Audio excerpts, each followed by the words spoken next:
খোয়াই মহকুমার Radhanagar bus stand এলাকা থেকে 4 জন সন্দেহভাজন বাংলাদেশি নাগরিককে আটক করেছে সাদা পোশাকের পুলিশ। পুলিশ সূত্রে জানা গেছে, আটক ব্যক্তিদের বাড়ি বাংলাদেশের চাঁপাইনবাবগঞ্জ জেলায়।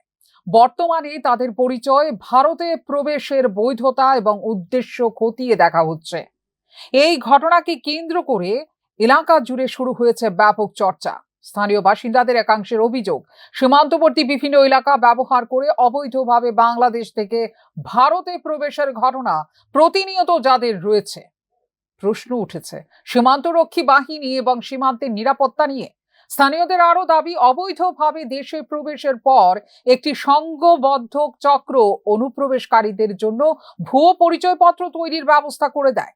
অতীতেও বিভিন্ন অভিযানে জাল ভোটার পরিচয়পত্র, জন্ম শংসাপত্র সহ নানা নথি উদ্ধারের ঘটনা সামনে এসেছে বলে দাবি তাদের।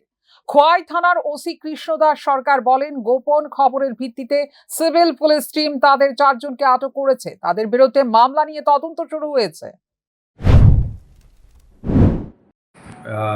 বেলা অনুমান 1টা থেকে 1:30টার ভিতরে আমাদের একটা গোপন খবরের ভিত্তিতে খবর পাওয়া যায় যে 4 জন লোক এরা খুবই সাসপিশিয়াসলি মুভমেন্ট করছে খোয়াই শহরের মোটর স্ট্যান্ড এলাকার ভিতরে। অ্যাকর্ডিংলি আমাদের ডিস্ট্রিক্ট যে সিভিল টিম এবং আমাদের খোয়াই থানার পুলিশ, আমাদের এস এম মদন সরকার, তাদের নেতৃত্বে ওই জায়গাতে গিয়ে 4 জনকে ডিটেইন করে 4 জনকে জিজ্ঞাসাবাদ করার পরে ওইখানে লোকও তখন আশপাশের লোকও জমে যায়। জিজ্ঞাসাবাদ করার পরে জানতে পারে যে তারা বাংলাদেশি। একজনের নাম হচ্ছে, তারা নাম বলেছিল এরকম শামসুল হক টক, আরও কয়েকজনের নাম বলেছে। তো বেশিরভাগ বাড়ি হচ্ছে ওদের চাঁপাইনবাবগঞ্জ। 4 জনকে আমরা ডিটেইন করে পিএসএ নিয়ে এসেছি। আমরা এই রিগার্ডে আমরা একটা ইনভেস্টিগেশন চলছে। এবং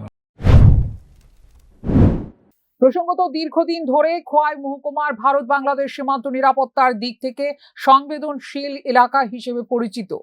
স্থানীয়দের আশঙ্কা, মানব পাচার ও অবৈধ অনুপ্রবেশে জড়িত চক্র এখনো সক্রিয় থাকতে পারে। তাই আটক ব্যক্তিদের জিজ্ঞাসাবাদে যদি কোনো বড় চক্রের তথ্য উঠে আসে, তবে জড়িতদের বিরুদ্ধে কঠোর ব্যবস্থা নেওয়ার দাবি জানিয়েছেন এলাকাবাসী। Bureau report, news now.